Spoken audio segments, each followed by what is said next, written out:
morning, guys. I'm Berglind, for those who don't know me. And like Gabe said, I was here the first year of this program. And I was one of the students that went to Canada for the second year. I'm here to talk to you about my rock expedition that I did in Canada. We did it actually in the US. But first, before we start the presentation, welcome. Before we start the presentation, I just want to put your mind a little bit into rock climbing, because when I was driving here, just snow and cold, and I wasn't really thinking about rock climbing. So we're gonna start on a little video here, just to set our mind straight.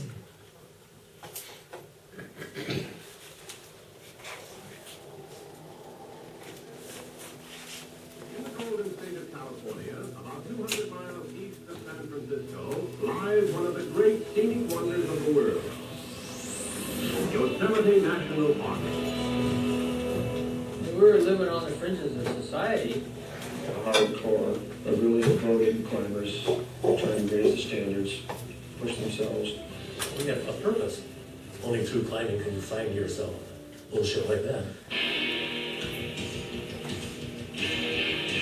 Climbing in those days was not a respectable activity to be doing. It was an outlaw activity. The idea of devoting your life to climbing didn't exist anywhere else. We were going to climb forever, and that was the extent of it. No one would venture into walls like this. So huge, you'd be on it the rest of your life. Why in God's green earth do you guys climb now? We're safe. In Yosemite Valley, climbing went from a fringe activity to a full-blown culture and sport. The next generation had arrived. It was us. Get out of the way. Here we are. Sax drums, rock and roll, climbing. Fingers of steel, zero body fat, lots of testosterone. If you fall and hit the ground, you die. All these years later, that fire is still burning in the heart of the valley.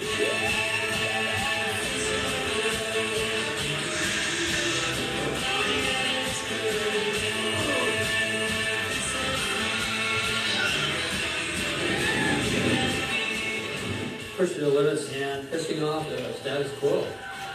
The Rangers just hated the climbers. And so we became the outlaws. No way will they stop the dirt bags. No, thank you. They're doing what they gotta do to keep climbing, keep storming the castle. It's a fine line between boldness and stupidity. I'm pretty good here in this student valley, baby!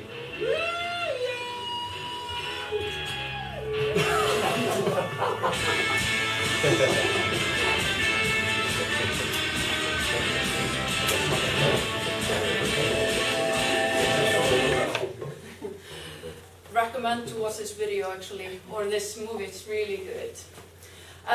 Just before I'm gonna start this, I'm gonna ask you, have any of you rock climbed before? Yeah, some. Anyone done expedition? Like any kind of expedition before? No? Excellent. I wanted to tell you a little bit about my expedition and how we planned it actually. The description, you have to have a description of your plan, of your expedition. The activity, of course, it's rock climbing. And then we need to decide the location. And we decided to have our location in Smith Rock and in Red Rocks, which is in the US. You have to decide the length of your expedition. Our expedition was 16 days and 4 traveling days. We were actually doing this on car. We drove to the States. The numbers of people in the expedition, in ours it was 13 students and 3 instructors from the school.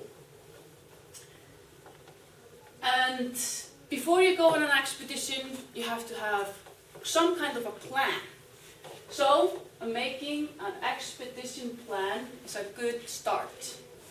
And in this plan, you have to have assignments. There's a lot of assignments that you have to finish. And it's good to divide these assignments to all the group, the whole group which is going to the expedition. And of course you have to have some considerations also. And you have to divide these assignments to the members of your group. In our group, in our expedition, we had like an assignment called mission statement. Mission statement is like what's the purpose of this expedition, for example. Then we had to make a gear list for the whole group. Someone took care of that. And then we had someone that wrote down everything about the members that were coming to the expedition, their experience, for example. We had to have a budget plan, we had to have traveling plan, we had to have all kinds of plans, like sponsoring proposal, very important to have that also if you want money, if you don't want to pay for the expedition. And timeline, of course, when everyone needs to finish the assignments. And the considerations were in our expedition was we had to cross the border to the US. So it's easier for the Canadians to go over the border to the US actually. It's harder for Icelanders, Norwegians, or even Germans. So, and you have to think about permits, you have to be thinking about culture and wildlife and everything that you have to consider. But it's all about teamwork, especially when you have a big group like that. Teamwork is the key thing. And I'm going to show you a little video about teamwork. This is how I think teamwork works.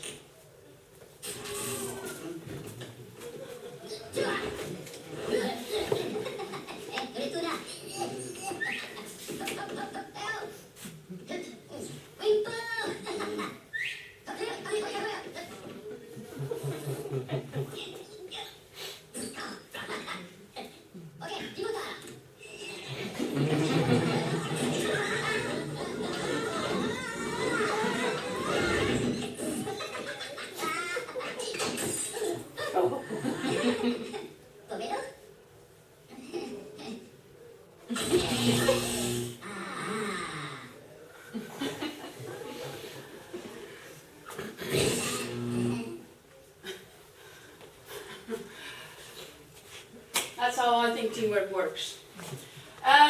But the most important thing, what I did for the expedition, the rock expedition to the States, was my personal goals. Writing down climbing goals helped me a lot in the expedition, and try to follow that goal.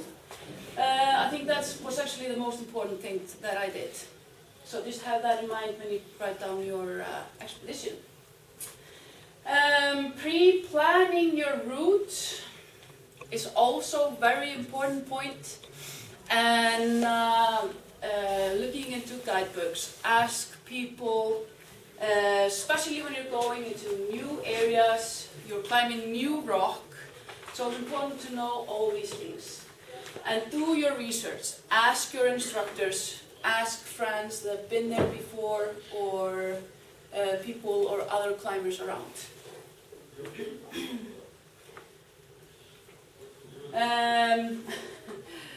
Having a map of the route. This was something that I found really interesting when I went in the expedition, because I hadn't done any like multi-pitch climbing before. And when we came to Red Rocks, it's very important to have maps, topo maps of the routes, because it's really easy to get lost on the routes. And there are other routes that combine into the routes that you may be doing, so it's easy to pop into another route, which is maybe a higher grade than the grade that you can't climb.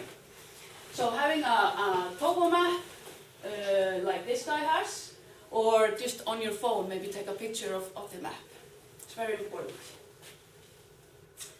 And I always say that it's the journey, not the destination. Because sometimes you make a plan and you can't stick to it all the time. Because sometimes it ends up like this. And this is what happened in our expedition.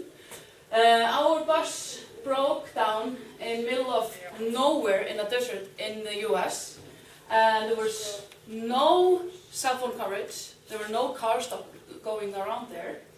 So the only thing that was possible to do was actually to sit down with Fred and have coffee with him. So we kind of waited there for about 1.5 hours until we were trying to hitchhike, and hitchhiking in the States is really difficult actually.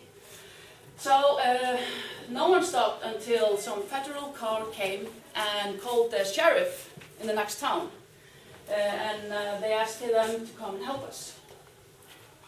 And the sheriff came and gave us a lift and called the tow truck. You can see there's some pretty guns here that they have in the States. But this was like being in like an American movie. This guy here, typical American.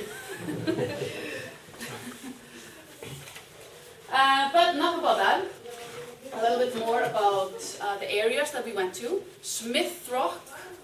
The location of Smith Rock, a beautiful area. And you can see all the cliffs here. These are all climbing areas, and also behind here. This is in Central Oregon, and it's in the States. And you can see it's very well organized park. You can see all the trails here. So there are signs everywhere, and you know exactly where you're going. So it's very, if you consider to go to the States to climb, this is a place, very nice place to go climbing. This is a campground in Smith Rock. These cliffs here are the climbing cliffs. They're not really far from the campground, so it's possible to walk from the campground actually. It only takes you about 15 to 40 minutes, depending on which area you're going to walk to the climbing areas. They have showers there. That's always a plus when you're climbing in the heat. They have water toilets. They have good cooking areas. The campground is big. It has trees and grass, which is always a plus when you're camping. The rock in Smith Rock. There we have tuff stone and basalt. You can see these basalt columns here. These are very similar as we have here in Iceland actually. It's very nice. And Smith Rock is actually considered to be the birthplace of sport climbing in the States. They have a lot of sport climbing there. They have a lot of trad climbing, like they're doing there on the photo. They have multi-pitch climbing and a lot of bouldering also. The best time to go and climb in Smith Rock is in the autumn, they say. But it's an all year round climbing area. But the locals, they usually go in the wintertime. And the wildlife, not that this one is not wild, but this one here this is a rattlesnake. We saw a couple of them in Smith Rock, and you want to keep away from these animals. And I put in a bird of prey here also, because you have to consider when you're going maybe in the spring.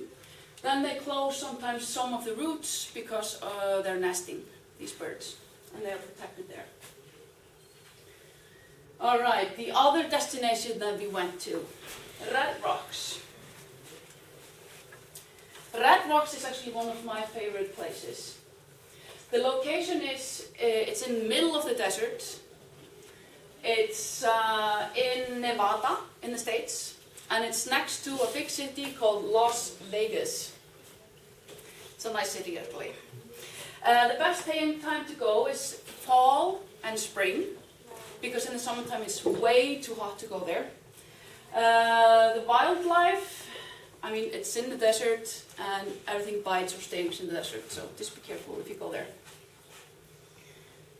The campground, that's the campground. This picture describes the campground really well. There's no showers, there's no water toilets. There's water there, but the water is not really good. So what we did, we always took like a Powerade shot and put it into our water because it's kind of disgusting. But it's close to the rock climbing area. It's only about 10 to 40 minutes drive to the area where you want to go climb. So it's short, actually, compared to in the States.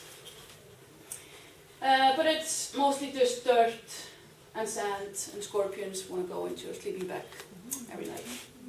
Very cool. The rock in the red rocks. We have mostly sandstone in the red rocks. We have limestone also, but mostly sandstone like this. We have about over 2,000 roots in red rocks. And they're all, so we have a little bit of everything for everyone.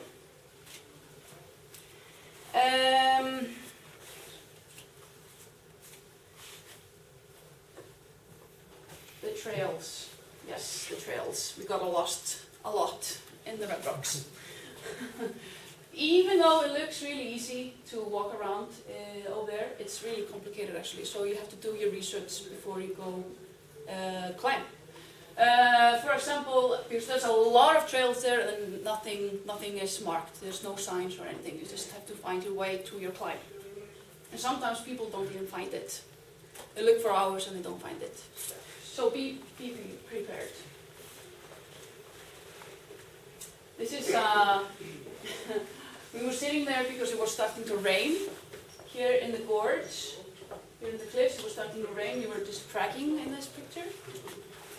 And I wanted to talk to you a little bit about the weather, because rain in red rocks, it's very important to know that because you're climbing in sandstone, and when you're climbing in sandstone and it gets wet, it's really easy to break. It gets really like, yeah, so it breaks really easily. So it's like you break off the handholds or the footholds.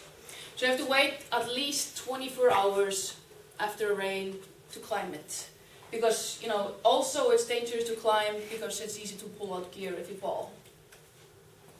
And then it's also the heat. It gets really hot there, and you have to drink a lot of water. So bring a lot of water with you. But what do you do when it's raining? You take a rest day. Rest days are important for your mind and your body. And I just wanted to show you a couple of pictures of our climbs. This is a climb called Tunnel Vision.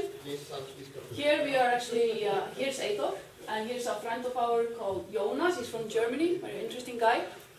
And he's going up into the tunnel of Tunnel Vision that goes up there. Here I am coming through the tunnels. This is a very good route actually. And it's important that you check out the descent also. When you're going climbing, check out the descent of the route, because sometimes they're not the perfect ones. This route here is called the Great Red Book. It's one of my favorite climbs. It's a 2-pitch, 5/8 plus climb. It has a little bit of everything. It has face climb, it has slab, it has layback, it has crack climbing. It's a beautiful climb. So if you go there, definitely do that one.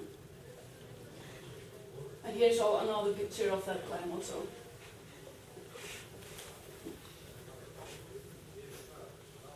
This area here is very interesting also. This is one of the most popular areas in Red Rocks, called the Black Corridor. And here we have mostly just sport climbs.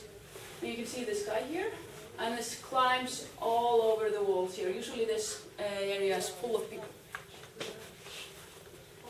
And here are our fearless teachers that came with us on the expedition. You maybe know Fred. He controls all the mountain program in the TRU, good friend of mine. And Graham. Graham controls and teaches all the rock programs in TRU. He's a good friend of mine too. And here's the master of climbing, Ian. He was with us on the expedition too. And why do we do it?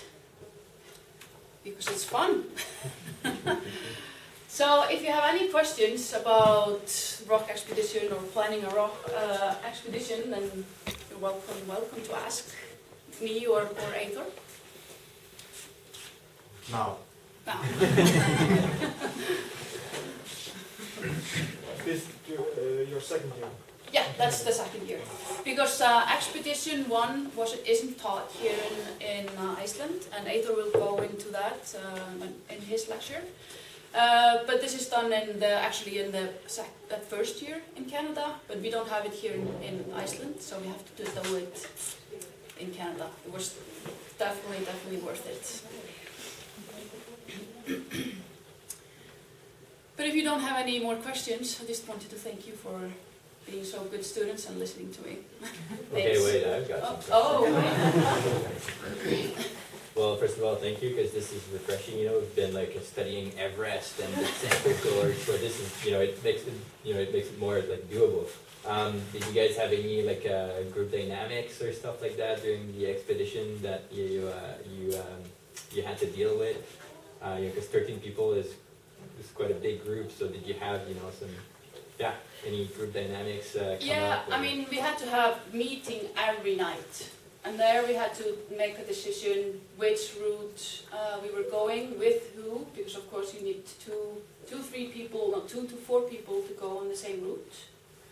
So we had meeting every night with the teachers or the instructors every night and decided, and we prepared everything before that. But we didn't have any issues or anything. No major issues. No.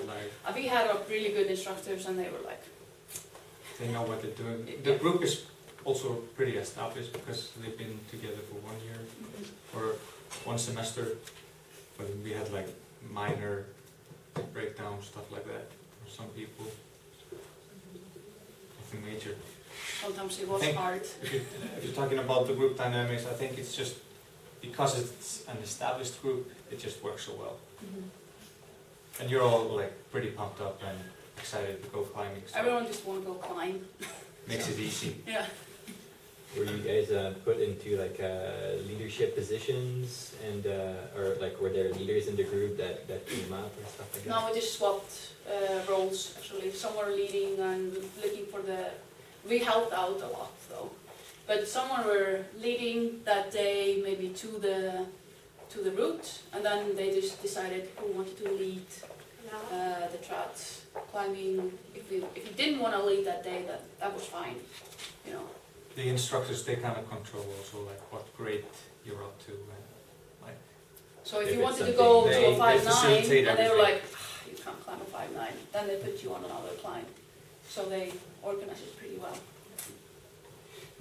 I have one question, also for you, Gabriel, because you're staying at the same place every night, right? Yeah. Is that really an expedition, Gabriel? Like, It is. It's just, for our dream expedition, we're trying to plan something that, is more like complicated in terms of logistics. So we want to plan some just for the sake of practicing to do it for the. So we couldn't do like something like this in that assignment. You'd have to have a self-supported for the dream expedition. Nice try. Nice try. So when you've already done something complicated, this becomes like fairly simple. Yeah. Logistically. Did you bring like a bunch of dry food, or what did you? No, because we're always usually close to a supermarket.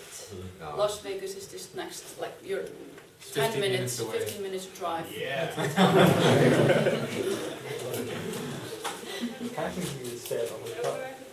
Yeah, technically, yeah, you can if Probably you a lot go. of climbers do that also. But it's also expensive to stay in Las Vegas. And this campground is not the prettiest one, and you maybe take a shower once in 3 days, so but, it's fine. The trails, how did you find them? How did you prepare? You always have to read carefully about what route you're doing, and it also always has a description about the approach, and you have to look at pictures and Yeah, so you really have to be prepared, because when you get there, it's maybe a little bit different from the description. You just have to figure things out, like, oh, there's a big boulder there, there's a big boulder here. So so just have pictures, have guidebooks. You have to have. How did you find all this information? In guidebooks, and then we have these amazing instructors that have been been there a couple of times before and done this expedition a couple of 14, times. 15 times. Yeah. So they kind of knew. So asking questions, you know, it's no shame to ask questions. It's important actually to do that. It's also when you open up a guidebook, you know what grade you're climbing. You might be climbing 5.7, 5.8. You go, they're all marked with stars. You just pick maybe the best routes, and then you read a little bit description about them. Okay, this fits me. Decide to go there. And the best routes, they're usually marked with stars. And it's also in the guidebooks. Yeah, and it's also important to start early, especially on the popular routes, because there's so many people going there. You don't want to be in the back of the line. You want to be first. So you sometimes have to wait in line. Yeah. We didn't have that because we woke up Yeah, really early. yeah. But it sucks being behind a group that doesn't know what they're doing. And maybe slow, so it's your day is going to be longer. Pushing rocks down at you. What's the biggest wall you did there? Biggest wall was probably like 400 meters. Yeah. And how long did that take? It was 5-6 routes, so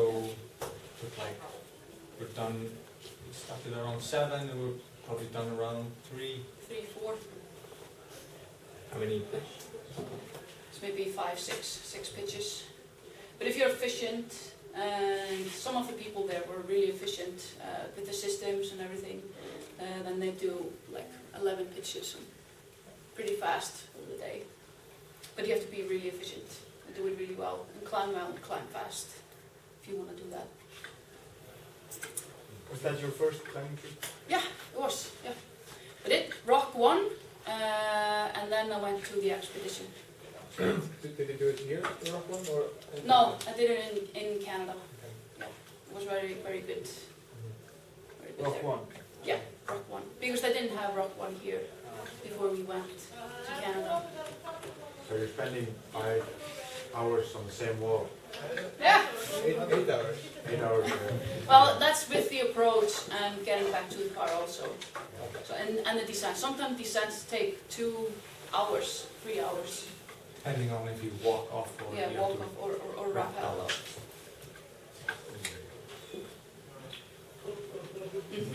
Just have in mind that if you stay in a hotel in Vegas, there's a high risk that you will not show up. Speak for yourself.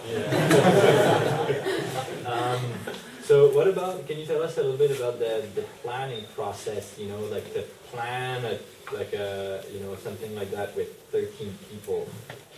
Did you run into some complications? And I mean, you know, like before, like not necessarily during, it sounds like you guys had a pretty solid trip, but before that, how did that, you know, to put together this plan and stuff like that? So we did all these assignments. Some people made wrote everything about the team members. Someone made the mission statement. Someone made a plan, like traveling plan. And then we had like a date when everyone had to hand it in. And then we just put it down into a paper. And it was fairly easy actually. Because the instructors have done this a lot of times, they facilitate this, so they give you a checklist, and then you just divide the assignments Bergen was talking about, you put it into one big expedition plan, and there, voila, it's just your plan. Can you remember the mission statement? Sorry? Did you decide the location, or were you happy with the... No, in the rock expeditions, and in most of the expeditions, the locations are decided for you. I was asking, do you remember the mission statement? The mission statement that we did was about what we were planning to do, like what was our goal.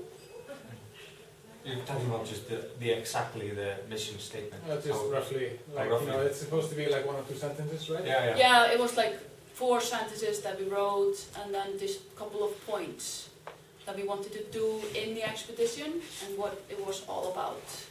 I think it was pretty generalized. It's just going to Smith rocks and red rocks, climbing, improving skills, it was just mostly about the locations and what we're going to do, like improving and climbing. Yeah, all right. Was there, I'm not done. Oh. It's tough. Was there any, so there was not really like somebody taking leadership in the planning process then? Or was there someone kind of, you know? No, it was Kind of because we had meetings all the time, Okay. and people just came together and talked about it, and then we decided, you know, who did what, when to, you know, hand it in, and then we put it together. So there was no like assigned leader of the assignments. It was just we had a meeting, and then the one who was getting pretty tired of nothing getting done just would step up and say, "Let's do this, this, this, and this." There, you had your leader. Yeah, And that's it. yeah, and how did it work for like people having different skills, like a different, like how did you guys work that Yeah, out? so people were a lot of in like different climbing skills. Was I think 5 or 6 were pretty good climbers, and then we had like more beginners. So we just put these more skilled climbers, they kind of grouped together, and then the others just grouped together in groups. Just yeah. So we were 16, and it kind of fits. Or 13. 16 in total. Oh yeah. Fits 4 teams. So we had one team with experienced climbers. They could go out by themselves, and then 3 other teams with 3 students and 1 instructor, and they would do like easier routes with more instructions. But we also had days because we went first to Smith Rock, we also had days we were just climbing single pitch all together. So the teachers would get a good feel of where they were or what grade everyone was climbing. Because what you write down, I can climb, doesn't really sometimes fit what you actually can do. And just one last note about your question. So, you know, depending on what expedition you want to do, for example, you know, at TRU, like if you do the like, because it's tough, you know, on the rock climbing expedition, for it to be a multi-day. Yeah. You know, like you can spend, you know, people spend 2 days on a wall and stuff like that. Or I guess what you could do is go and climb on in a remote region, and you know, like hiking or whatever. And then spend a bunch of days in a remote region. So for your dream expedition, that would be one way where it would be suitable for what we're asking. But if you do the sea kayaking expedition at TRU, then it's 20 days of multi-day. Or if you do the skiing, then it's a multi-day. But it's a little bit harder, because the goal of the expedition at TRU is to go and spend a bunch of days and push your level with an instructor who's able to coach you while you're doing it. So it's just not very realistic to go and do a multi-day rock climbing while you're totally self-supported. Yeah. There are some limitations. Yeah. But the reason why we do that for the dream expedition is to once you plan a complicated expedition, then you step it back down, and everything else, we just always train harder than so it makes everything else easier after. Yeah. Sounds good. Okay, do you have any more questions? A lot. No, you did a good job. You want to take 5 minutes or? Sure, yeah, while we do the switch. So 5 minutes, guys? Thanks.